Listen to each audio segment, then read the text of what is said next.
Speaking of, we were just talking about grinding, right? Grinding during the week. You've been writing your ass off, dude. Like, Yeah. you not only do you write, regularly, but long, detailed, informative, deep dives into, you've been talking about the police state. You were talking about Parler. I mean, what has been and then you started, the Antagonist since then too, since the last Yeah. time you were on. Yeah. What's the impetus, man? What's this drive? What's this drive to be on your hustle? Man, I don't know, man. I just, been doing a lot of work, with, like you said, in those deep dives and stuff. And in some sense, I feel like the right people aren't getting the message, like white people, and now I'm starting to move into the arena of, they need to start addressing these things with people they have, that are within their proximity, friends, family, coworkers, whatever. Because, at the end of the day, like, for example, everybody makes the comment about having to deal with your racist uncle at Thanksgiving. And, there's that racist uncle, right? You blow him off or you try to talk to him, whatever. But, as soon as you leave or he goes on his way in his free time, he's probably going to be online spreading hate, Yeah. So that's a big issue. What we're seeing on social media, I feel like is more of a social issue. That because that's where we're getting to now, after what happened at the Capitol, man. That what are your thoughts on lot. that? What are your thoughts on that? I mean, well, first thought is, it exposed a lot of what some of us already knew was kind of coming. The threats against the Capitol, I could see how some of it people could have been dismissive about it, because there's a lot of far-fetched stuff out there, man. But there were some threats to the Capitol that sounded really legit, and you try to report on it. You try to contact the right people, and make sure that, that everybody's aware of what's going to happen. Were you on Parler? Like, not as a user, obviously, but were you on Parler? I mean, I've heard of it, but I've never. Just from your reportings, you sound like you really do follow like what's going on in right wing dark media. Yeah, I spent a lot. I have what we call sock puppet accounts. I never set up an account on Parler. Surprisingly, they ask for a lot: photo ID or a social security number to prove that you're a U.S. citizen before joining.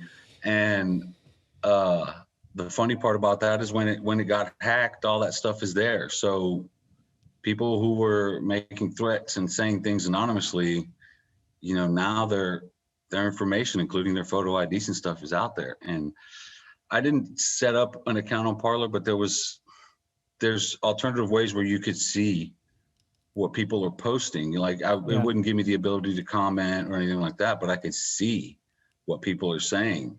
So, you set up Google Alerts, you use whatever tools are out there, and, when Enrique Tarrio is posting some shit, I know, I'm getting an alert, something's telling me that, there's stuff out there. So we try to monitor these things.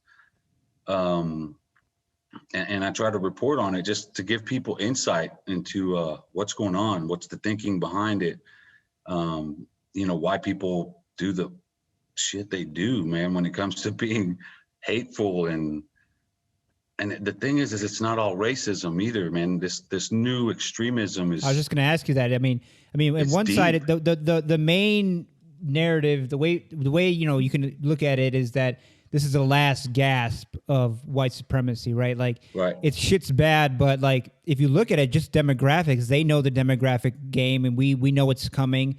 America's going to be a brown country, right? Within our lifetimes, depending on how long we live, but especially within our kids' lifetimes, right? It's going to be a brown country. They see that, everybody knows that, and so this is it may look like, wow, racism is getting more and more powerful, but actually it's just in the death throes, right? When you're trying to kill a bull or something, when it's fucking dying, that's when it's at its most dangerous, right? Right. And that's what's going on with white supremacy. But I'm glad you said that it's not all racism. What else do you think it is? Well, there's one is the political divide, right? QAnon obviously didn't help that stuff with the Democrats eating babies and all that satanic stuff and all that mess. I don't even get into that, but it's just it's weird when you meet somebody, but it's weird when you meet somebody who, I know women who have like hairdressers and they'll be getting their hair done and their hairdresser starts going into this QAnon stuff. I know people who've left their hairdressers and their nail person or whatever because they're crazy, right? Because like when somebody's telling you like, oh, do you know Democrats are drinking the blood of babies? And this person's working on your hair. I don't have any hair, but say they're working on your hair or they're shaving you. Right. Like, fuck, I'm never coming back here again. You're smiling at the time. You're like, yeah, that's crazy. Like, note to self, man, get another fucking hairstylist. Yeah. And there's so many, I have some family members that were starting to believe into some of this extremism stuff. And, trying to address it is crazy because their responses are all predictable. You know exactly what they're going to say.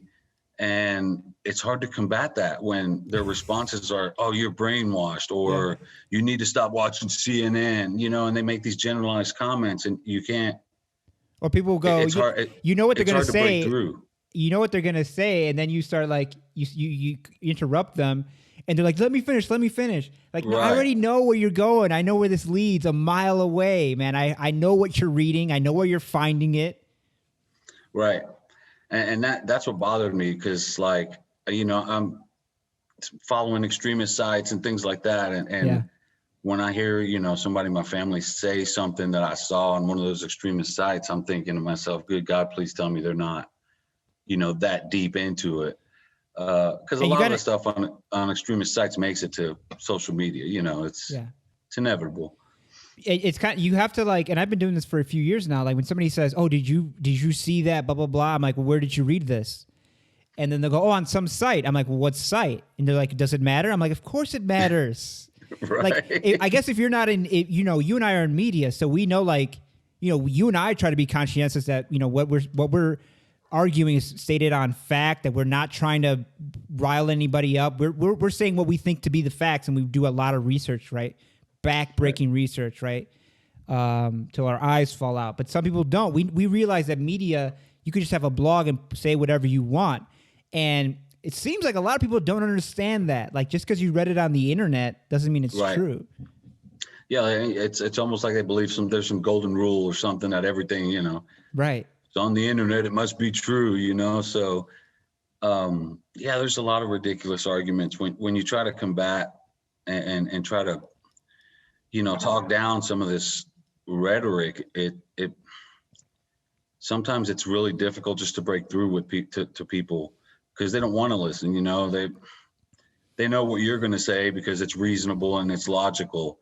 So they know what you're going to say, and they immediately combat it with this whole "you're brainwashed" and this and that. So when it hits on, we need to address it on that level at home. Our families and coworkers and things like that, because it's just become too normal. It's normalized to be racist and open about it, and it's kind of creepy, Like, Donald Trump exposed like the ugliest of the uglies in this country. It's crazy. That's why I'm glad that he was president, right? Like back in the day, I saw somebody tweeted to me this week. Are you still glad that you voted for Jill Stein in 2016? I didn't vote for Jill. I voted for her. I didn't vote for her for Jill Stein in 2016 because the DNC got her removed from the ballot in Nevada, and so I voted for none of the above. I couldn't. People say you voted for Trump. I couldn't vote for Hillary because I'm a Honduran American, and she was the main organizer of the coup there. So it's like, I understand that Trump is an existential threat, but you got to have principles, man. You got to have principles. Yeah. But the other thing that I thought America would wake up, and in a way, America did wake up in a bit. But I've been saying that now that Trump's out of office and the Democrats are back in power, now the Democrats can go back to their regular shitty program, right? Like, because as long as they're not, as long as Biden doesn't grab anybody by the pussy or throw kids in cages, he could Right? Right. Is anybody going to criticize the Democratic Party? And you and I are going to be criticizing the Democratic Party for the next 4 Right. years. And people are going to say, shut up, shut up. Do you want, Right. you're with the other side. You're with the MAGA people. They're going to, you're riling up the other side. No, I'm trying to strengthen our side, right? Right. Get rid of all the silly thinking on our side. Because that's the best way for our side to win is if we're not as stupid as their side. No, I totally agree. It's just, oh man, it's crazy. The divide is just nuts, and you can't criticize the Democrats. They give you the speech of you're eating your own, we're eating our own, and blah blah blah, and infighting and whatever. And I catch flack for it all the time. I've been criticizing Joe Biden since forever, and I say one thing, right before he takes office, and everybody, liberals mostly came at me because I was mentioning some blind spots in his, immigration policy. And, they came after me for that. And it's whatever. It needs to be spoken about. And there's no better time than right before he takes office, because that's a crucial time when he's appointing people and, setting his agenda and things like that. That's when you really want to start making noise. Yeah. That's a critical time for anybody who's trying to bring change, and to be criticized for it just shows how much people miss the point. Yeah. Of just the whole political process, and understanding when are good times to target certain issues. And they seem to think like now the Democrats are in power. Now it's a time to just celebrate them, applaud everything that they say and do, right, and then win, and then pressure them when. Right? The whole idea was like I was a Bernie supporter. You guys have to support Biden, get him in office, and then you can push him to be more progressive. Okay, when is that time? It's the time is right now to be. You're not going to be able to. You can't give him a free ride for the first year in office and then pressure him later. You got to do it now. You got to set the tone now. Right. Especially, once the agenda's been set, it's going to be hard to get them off of that platform. So, once the agenda's set, they have their goals set, and that's it. So you try to get people's attention when they're setting agendas. And I don't know, a lot of Republicans, conservatives would be like, yeah, he doesn't care about Latin America, blah, blah, blah. And they jump on your bandwagon when, that wasn't the point. The point is he just had some blind spots in his immigration policies that didn't address, the things going on in Latin America. And conservatives like to twist it and things like that. So, you get praise from the wrong people and you get attacked by the right people. It's I don't know. People but lose it's important, it's the whole gadfly thing, right? Like Socrates said, he was a gadfly, and we consider ourselves gadflies, but we're human too. So we a part of us wants to be appreciated and pat on the back for going around and stinging everybody in the ass. They're not going to do that, and that's just kind of the role we're. That's our lot in life, man. Yeah. I mean, it's like when, and I mentioned this a lot recently too, is, when big media is coming out on TV talking about they knew what was coming with all these, hate groups, and they've been monitoring for all this time. They're trying to take credit for the work of, a lot of other people and a lot of other groups who've been doing it longer than I have. And, they're up there, tooting their own horn. And it's you're sitting here thinking to yourself, if you knew, why didn't you warn anybody? They had one guy up there, I guess he was trying to validate his knowledge of everything. And he was arguing that he knew all these hate group members by name.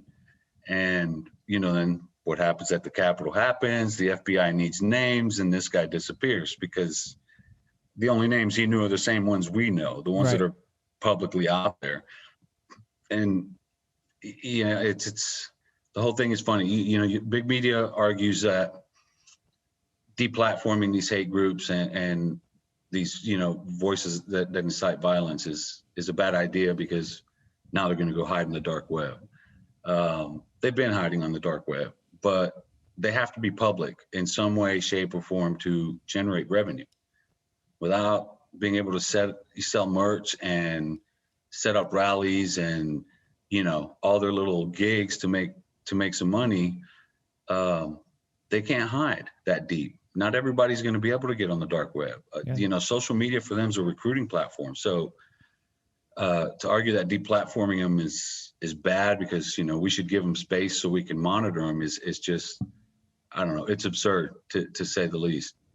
But I mean, I'll stop you there. I mean, I was going to write something on it about Trump getting off of Twitter, right? Being banned from Twitter. And just by talking about it, people were like, shut up, you're a fucking idiot, blah, blah, blah.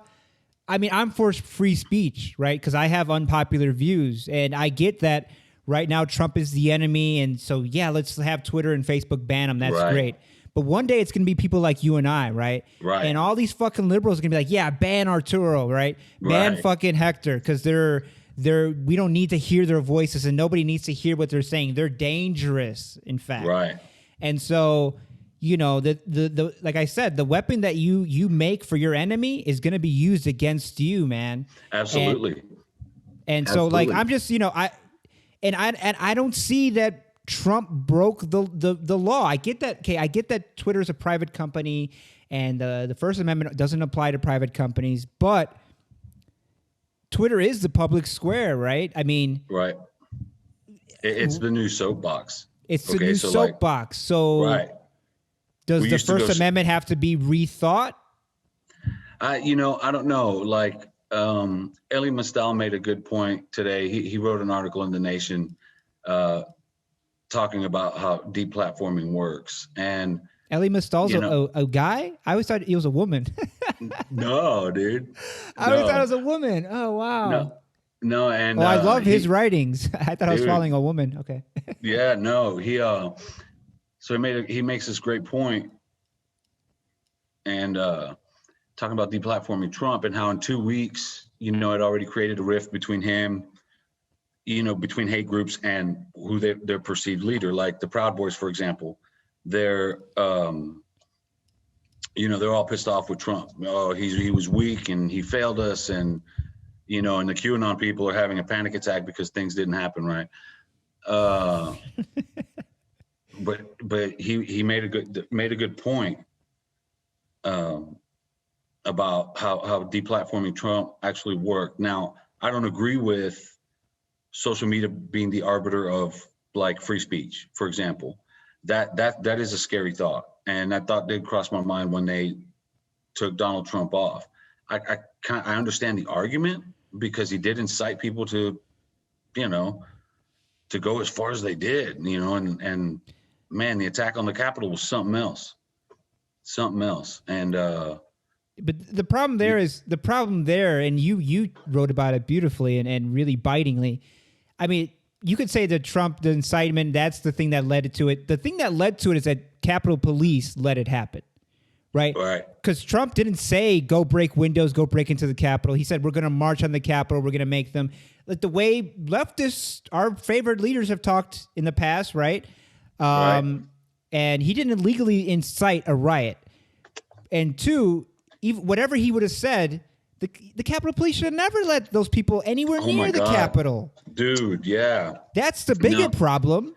That's a huge failure there. And the thing, too, is, you know, shortly after that happened, I don't know who it was, but somebody published a report about how there had been as many as 250 lawsuits by black officers alleging racism by other within the Capitol Police, I believe it was. Yeah. And it's like the warnings were there. And that's the problem with a lot of what I write. I criticize, you know, white people mostly because it's really a white people problem, but that shit needs to be addressed. Like they have to stop ignoring it. You know, they have to stop downplaying it. You know, it wasn't but a month ago we had a bomb go off and level a block in Nashville. Yeah. 2 weeks ago, they invaded the Capitol. And mainstream America, which is essentially white America, has already moved on. And it's like Biden's elected, all is right in the world. You know, we no longer have this problem. And we have a huge freaking domestic terrorism problem. And it seems like the vast majority of Americans just want to just ignore it, like it's, oh well, it happens kind of thing. Well, I mean, But it's sweet irony. It's sweet irony, right? Like, right, and for, it's a growing movement, and there are various, a whole host of different type of hate groups, and they don't all have the same ideologies, but they do have one central mission, and that's, essentially, if it's the Boogaloo Boys that start an ethnic war, if it's the Proud Boys, it's about quote unquote Western chauvinism. If it's Anton, it's a straight up, let's start blowing up buildings and start a race war. So they don't have necessarily the same ideologies, but they do have the same mission in sowing chaos, and they support each other in that sense. So when the threats for, attacks on the capitals in all 50 states came around, my first thought was how each one of these groups are independent of one another. They don't have a central mission in mind. They don't all use the same tactics. And I started going to, if this is the reality, if this is the kind of threat we're facing, and they're all planning on conducting smaller attacks in different states or in every state, be it infrastructure or government buildings, it'd be impossible to prepare for. There are some groups that are hell bent on blowing shit up, and other groups that are, want to get in the middle of a protest and start mowing people down. So there are different tactics, different ideologies, and it's next to impossible to keep track of. So, as much as I don't trust the federal authorities, I have to commend the work the FBI's done and social media's help, with identifying what went down at the Capitol, because all those people they're arresting are going to expose more and more people that are beneath them, around them, in their proximity and things like that. So it's kind of scary when you watch the FBI work and see how they gather intel on people, but using facial recognition software, things like that.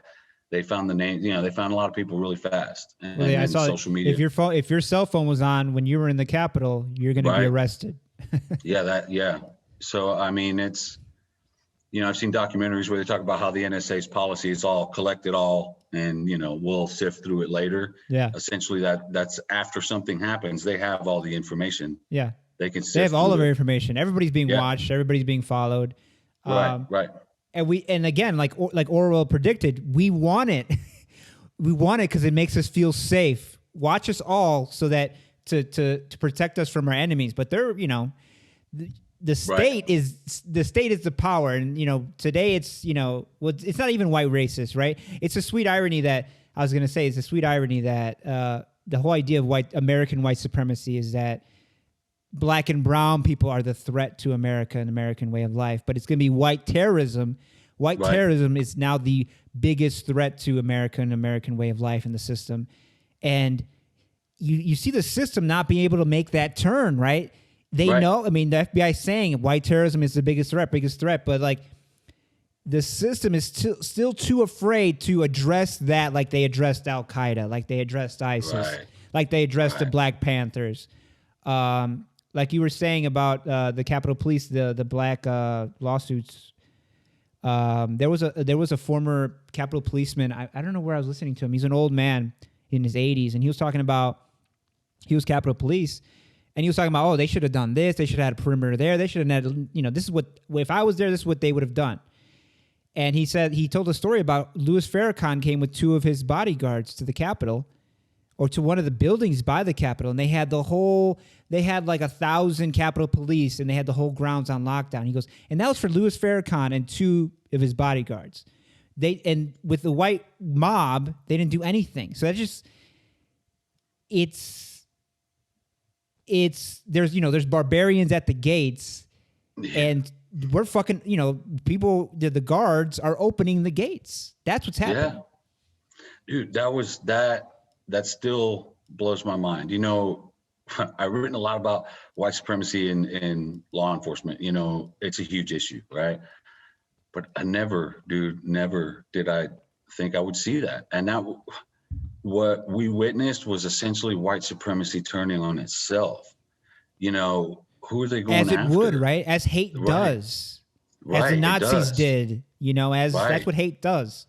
right. There are limits to white supremacy where it will eventually turn on itself. And I think, from my view, the attack on the Capitol, it symbolizes that's the limit of white supremacy. You had white supremacists going into the Capitol to go hang a white supremacist, Mike Pence. You know what I mean? So like, because he didn't do the one thing they thought he should do, which he had no power to do, and it's not, then it turned real quick to hang Mike Pence because Donald Trump called him a coward. And it's like, so there's, going back to the free speech thing. So like, you can't, there's plausible deniability in what Trump said, like when he called him a coward, he's not telling him to go hang Mike Pence. That started on these far right message boards, Right. that kind of mentality is where that starts. So I don't blame Donald Trump for those guys saying, we're going to hang Mike Pence, but when it's just like, it's dog whistle politics, and some people take dog whistles way too far. I think. They work on dogs. I think, they work on dogs, man, and there's a lot of dogs out there. So, as far as, white supremacy eating itself, I think the Capitol, symbolizes that in such a way, because they're going after leaders who, many of us consider a lot of them to have white supremacist beliefs, whether they're knowledgeable or not. It's like the implicit bias thing, so you have the old guard politicians in there that, still have visions of when they were a kid, but, their mentality doesn't represent what we're living through. Yeah. So that we have those disconnects and we don't have trust in those people. So when you see, a bunch of white supremacists going after a bunch of white supremacists, essentially, that's it. That's white supremacy eating itself. And there was a quote it exposed a lot about this country. There was a quote from one of the writers that was, I read it on Counterpunch. One of the writers, I think it was a woman, was like, when the cops were like, going after the rioters, some of them outside, they're like, why? They're supposed to, we're the patriots. They're supposed to be shooting at Black Lives Matter. Why are they shooting at us? We're the patriots. Like, they don't even realize it. And, you saw those people who were at the airport on the no-fly list, like, why am I a terrorist? They don't see themselves. They cannot see themselves. The only thing they're focused on is their objects of hate. And this happens all the time with white supremacy, right? It happened with the KKK. It happened with the neo-Nazis, when they think that they're going to win that ultimate victory like in 5 years, 10 years. And when it doesn't happen, they start fighting with each other. Like, oh, the reason why we haven't won is because we have traitors, or we have people who aren't as committed. And so there's this purge, right? Right. And that's what you see. That's what you see with all these infighting groups. And then too, like, obviously our political beliefs have become like, everybody has a brand now, even if you're not in media, right? Your brand is your politics, what you're into, what you post about. And so there's this idea that social media makes it hard for people to change. Like, maybe, if you're a gamer when you're in your 20s, to not be a gamer when you're in your 30s. Like, you can't change, because that's a whole rebranding. And so I read something about how social media has us rigid in what we believe, what we're into, because we recognize that that's what we've been presenting to the world, and so we don't want to change that. So when somebody's arguing something against what you believe, you can't even consider it, the validity of it, because they're talking about your brand, what you have been representing on social media. So you're not even going to consider it. You're just going to fight against it. And so that's why their arguments don't make sense. It doesn't have to make sense. They're not going to agree with you ever. Right. And that's fucked up, because we live in a democracy and we need to be able to change at least some people's minds in order for this to work. Right. Yeah. I mean, when you're talking about, everybody's a brand like that, I have a few friends on my friends list that were, Trump supporters, and they truly believe that, they were going to uncover some fraud and this and that and this and that. And once the electoral college votes were certified, a lot of them like changed their, screen names, abandoned a lot of their politics and essentially doing what you said. They're rebranding and trying to move away from that. And I guess you could consider them a little bit more moderate conservatives, but the fact that they believed, the whole fraud and the election thing kind of, makes you wonder a little bit just how much they really believe. It's like it was evident that, there wasn't fraud there. We've had so many recounts and legal cases and all that stuff. And they still believed that at the last minute, something was going to happen when they were counting the votes in Congress. And I mean, something happened, but it wasn't what they thought it was going to happen. So, and then they abandoned the whole thing, just, like the flip of a switch. And I think it's kind of weird. I really do. No, it is weird. You can never, they're your friends, and I have friends too like that, right? Whenever somebody says something super religious or super conspiracy theory, it shows you how they think. I don't care what people think, right? I care how they think, because then I can understand, okay, I can trust you. I know how you think. I might not agree with you, but I know how you think. I know that you can think for yourself.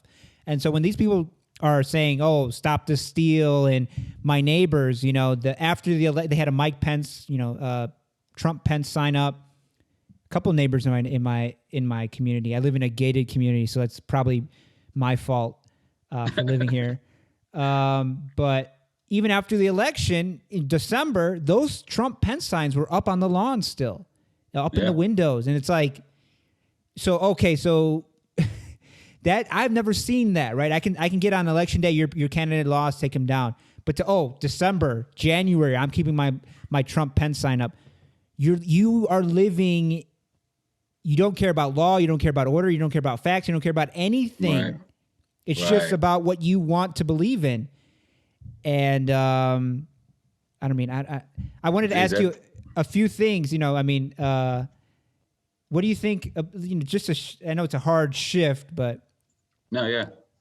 What are your expectations, your hopes for the Biden administration, man? I think you saw just to take one example, student loans, right? He was toying with the idea of canceling them all, then canceling only 50%, then canceling 10%. Now it's, oh no, we're just going to extend the no principal payments, no interest till September. Right. I think he's going to do that with everything he promised, just like Democrats always do, just like Obama did. My biggest hope is that he does something for immigrants, but even then, I wouldn't be surprised if he does nothing or if he kicks the can down the road. Like you, I expect to be let down. It's. And in a lot of ways, we're already being let down, like you mentioned with the student loans and stuff. So, yeah, on immigration so far, he seems to be trying to come through on some stuff. He has that Cesar Chavez bust behind him, so he's obviously for Latinos. Yeah, that's fucked up. But man. People get all weepy-eyed for that, man. People were sharing that on social media. Oh, did you see the bust of Cesar Chavez behind him on his desk? Dude, people are suckers for symbols, man. Yeah, and that's just that's pandering, I guess. But it's like using dog whistle politics, but in reverse. Like. You put a little bus here, it's like when he came to the mic and his phone rang and it was Despacito or something. Yeah. At some event. And those weren't his ideas. That's his brand strategist, man, you know? Right. So, yeah, with Biden, I expect to be let down. I don't know what. And again, you go back to the societal level stuff, stuff that we have to deal with socially. A president's not going to be able to help us combat racial injustice, No. you know, on certain levels. You know what I mean? Like, what's Biden gonna do? Like, He'll have an executive himself, order ending yeah, American racism forever. yeah, no, yeah, racism is over because he declared it. But yeah, no, I mean, it's such a deep thing, and there's so many different facets to it. There's just, you know, he can't save this country from where we are right now. You know, the political divide is the same as it was before he took office. You know, all this talk of unity is just not feasible with some kind of accountability and you know, something, because how do you unite with people that you know hate you, you know? With Confederates, man, they had a Confederate flag in the Capitol. I know. Do you not I know. understand that that's not supposed to happen? Right. Like they what I told my 16-year-old was they just put a shit stain on the history of the US Capitol by carrying that flag in there. That's never going to go away. And we'll always have to see that. We'll always all those have people to who see died in the Civil War. I mean, Gettysburg, you know, right. And they eventually had that fucking flag in the Capitol. Yeah. And you know, for the rest of our lives, we're going to have to see the images of Trump flags, more Trump flags than American flags at the Capitol. And it almost felt like an outside invasion visually. Like, you know, in my mind, I knew these are white supremacists, white nationalists, you know, extremists of all sorts, but it almost looked foreign because you saw so many flags that shouldn't be there. And how do these guys call themselves patriots? Like you say, they don't see themselves as doing anything wrong. The notion that they actually thought they might get a pardon from Trump says it all. Like, they're tone deaf beyond deaf. Like, their bubble just hasn't burst yet. And I honestly don't know what it's going to take. You know, Trump getting in Marine One for the last time and leaving the White House should have done it for a lot of people. And for many people it did, but they're not going to abandon their beliefs, you know, and everything they've said and done, and, you know, bullying libtards for the last 5 years, and, you know, using so much racist language and stuff like that. There has to be some sort of an atonement if you want any kind of unity, man. I just don't see it happening. And he didn't even want to get into politics until like 5, 6, 7 years ago. So like, you got to think that now there's right-wing politicians who really do want power, and Trump just gave them a fucking guidebook of how to take power with the right wing. And somebody's going to come along with an actual agenda, an actual right-wing agenda, and he's going to actually want to coup, and he knows how to do it now. Yeah, anybody who had a better team around him could pull it off. I mean, it's not necessarily going to take a smarter president. The president could be dumb as a box of rocks, but if he's surrounded by all the Stephen Millers in the world, you know, they could do some serious and you know, permanent damage. And, you know, as much as for all of its faults, you know, this country and everything that we fight for, you know, I'm just to just want to take it over like that and cripple it permanently is not something that sits well with me. You know, this country's been good to my family, you know, my family of immigrants, you know, and everything, but it's the best country in the world. I mean, that's the only reason we're here. That's the only reason we care about it. Right.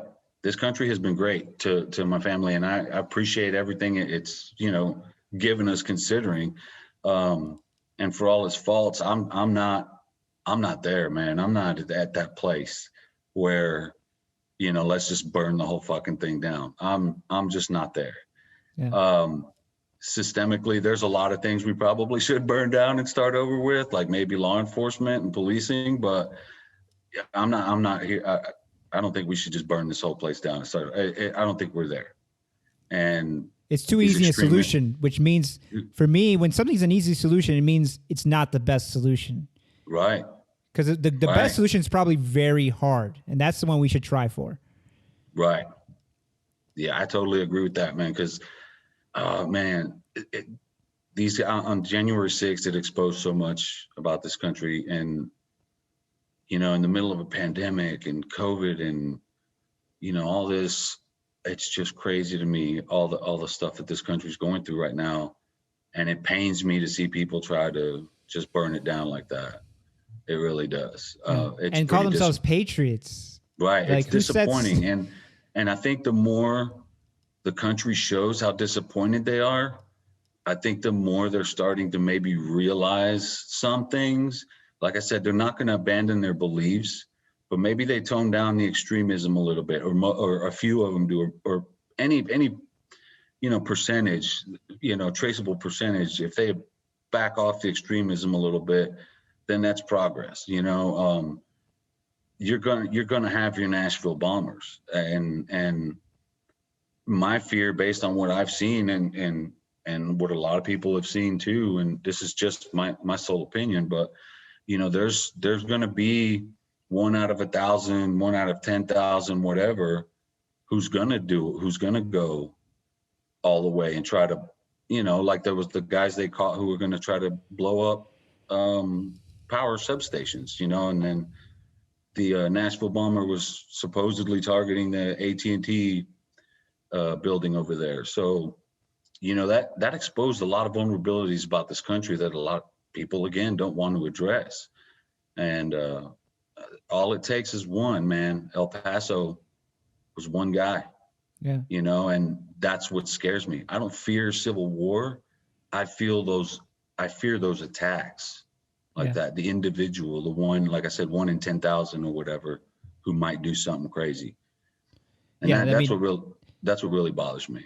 I don't fear civil war either, because like they would have to go to war with the United States Army, and nobody wants to do that. Yeah. Nobody wants to do that. And I mean, come on, like in the real world, like look around, man. I go to the store, there's probably some redneck there or some guy, old country cooter dude who's, a Trump supporter. We say hi, bye, whatever. I mean, I'm not, oh, look, a white man. Oh, look, this guy speaks Spanish. I've been at that store where people have told me to speak English while I was on the phone with my dad. Oh, wow. And, I confront those people, but what do you say?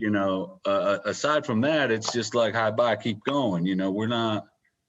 We're not as a civil war type of situation, so it's not even feasible. Yeah. So yeah, I laugh at the notion a lot of times, but we do have to discuss it because that is their motivation. A lot of them are motivated to do that, and it helps to understand, or at least try to understand why, they feel that way. So, which is kind of what I was writing about in, I did a review of the Night Stalker for Latino Rebels. Yeah. And that's basically what I'm saying. Okay, what do we do with these people who think like this, right?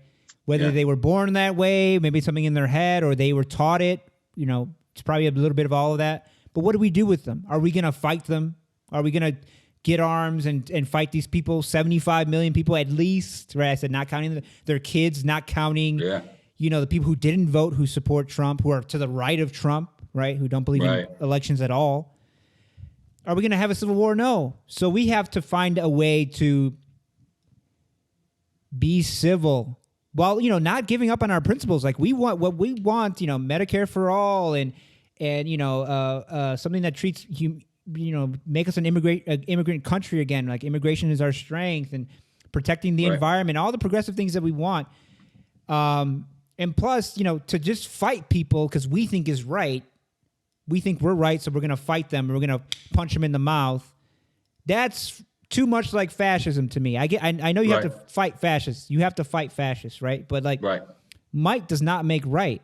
And if we're gonna win, if we plan on winning just by like silencing people and locking them up and fighting them, that's not gonna win the argument. It's always gonna be there, and that's the reality of it. Is that these people are always gonna be there.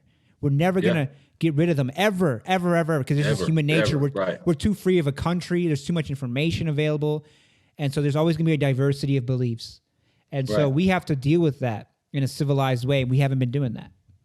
No, that's a big issue. That's a big issue that, you see there's, in a way, there's extremism on social media both ways and I only say that extremism, I use that word delicately, because extremism in freedom of thought is what I'm talking. Like you said, you know, there's no leeway in some ways, and I, you know, there's no leeway for me with a Klansman unless that Klansman's willing to come to terms with some stuff. Well, you heard about that guy, that black blues. Yeah.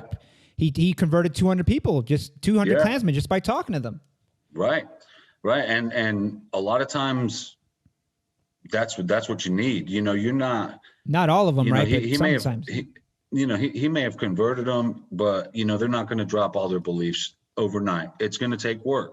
And that's a crucial first step, what he accomplished.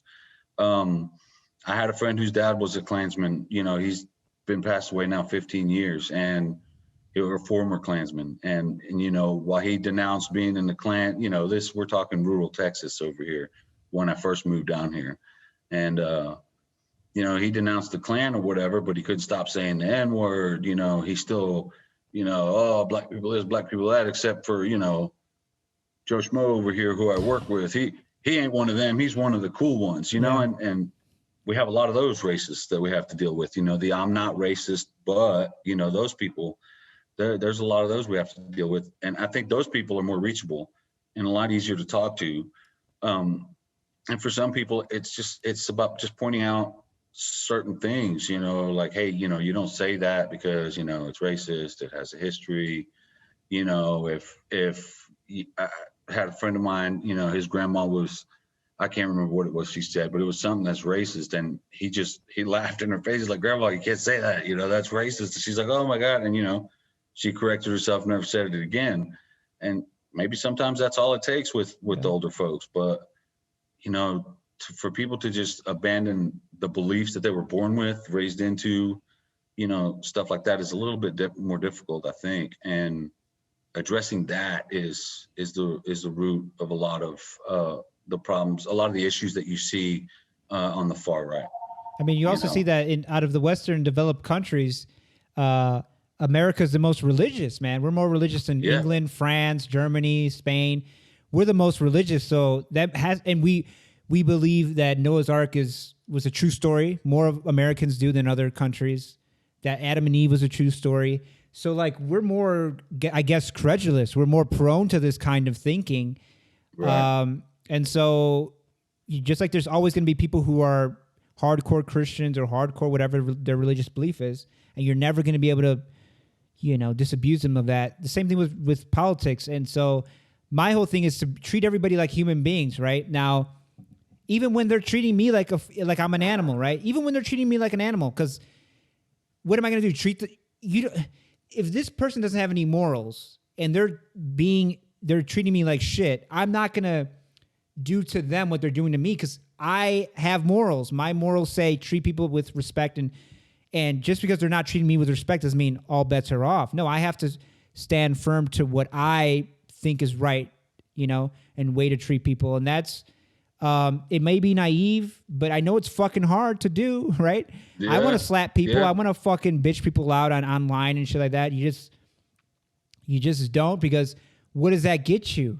What does that get you, right? You're not going to say, you fucking ignorant asshole, you fucking go through this whole litany, and then at the end of that, they're going to be like, oh, you're right. Yeah, now I'm not a Trump supporter. No, they're going to say, fuck you, and they're going to even be more hardcore, right? Yeah, right. And so you just have to you know, again, I'm not religious, but love your enemy, man. And that's radical. I'm not talking about some kumbaya shit.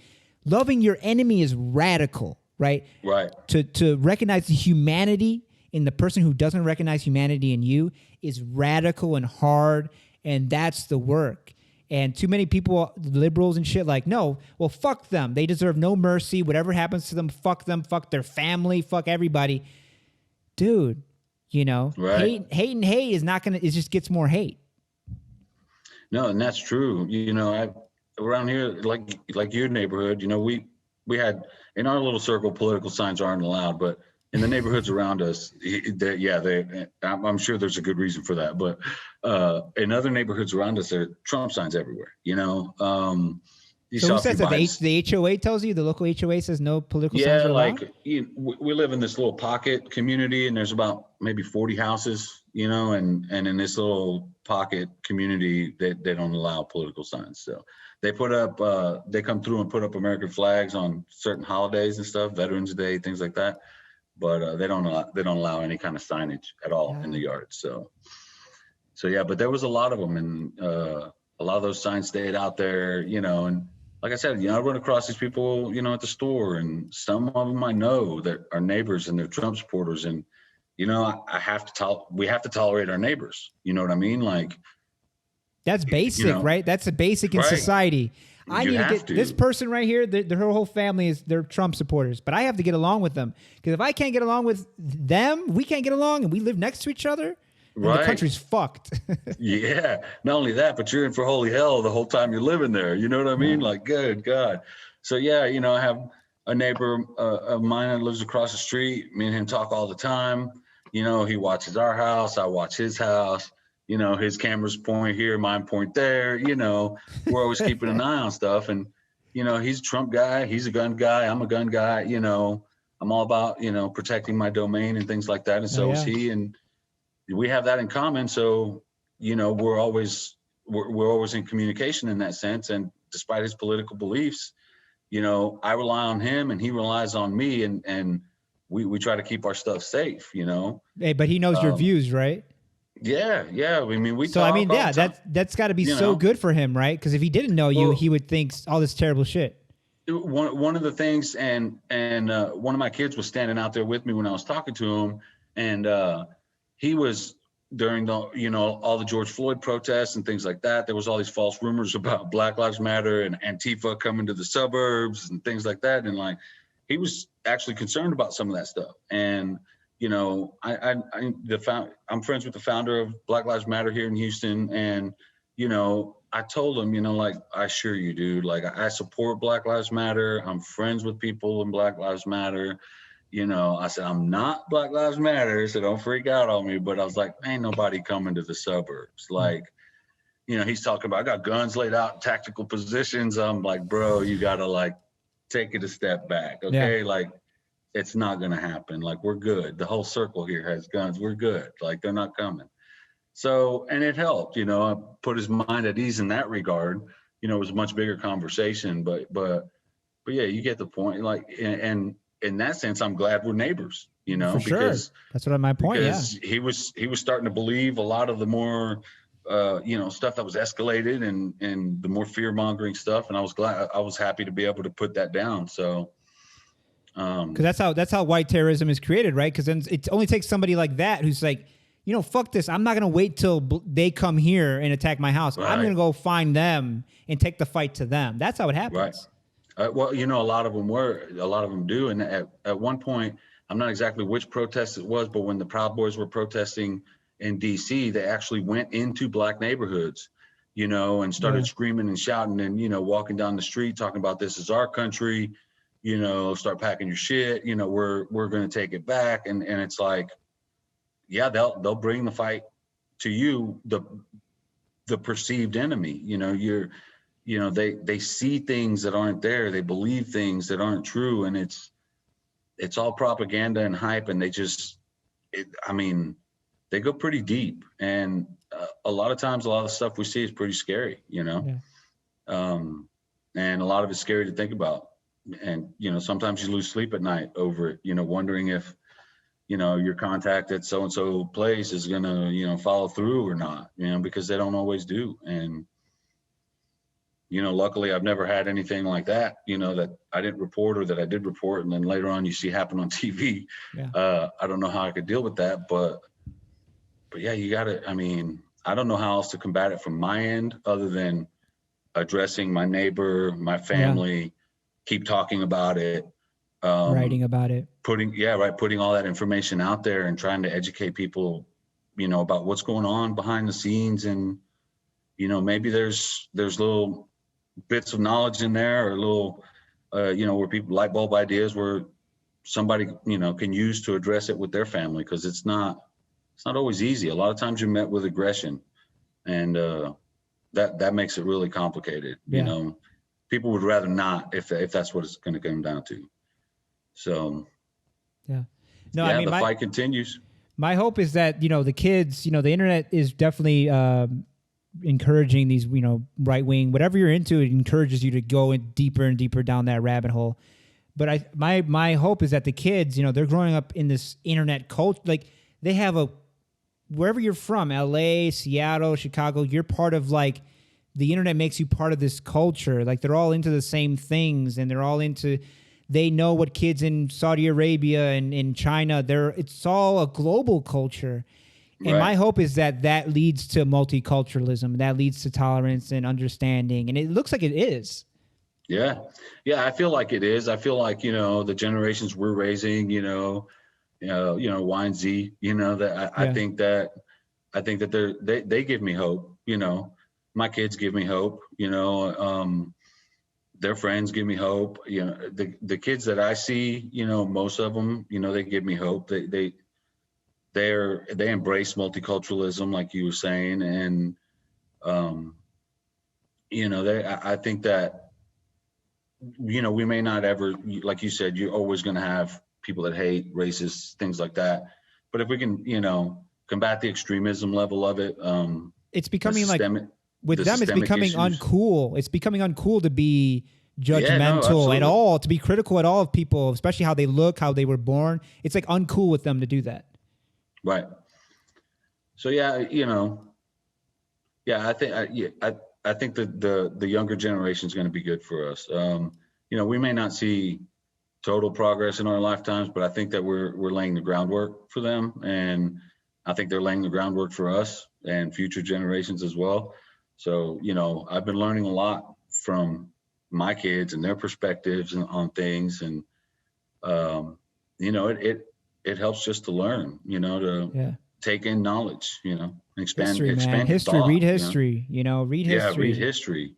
For the love of God, read history. Because it all makes sense. Whatever's happening now, it all makes sense when you realize, this is what we're living right now is only episode, 400 of a long fucking saga, and you have to know those early episodes to know what's going on now. Let everybody, we're wrapping up. Let everybody know about the Antagonist and where they can find you, your work.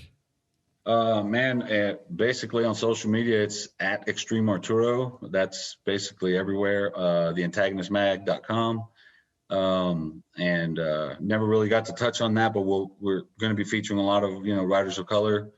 I'm part of this little anti-racist, multiracial and international community of writers, anti-racist writers and things. And, we're building together and stuff like that. So things will be looking up for all of us. And yeah, man, the fight continues. Like I always say, la lucha sigue.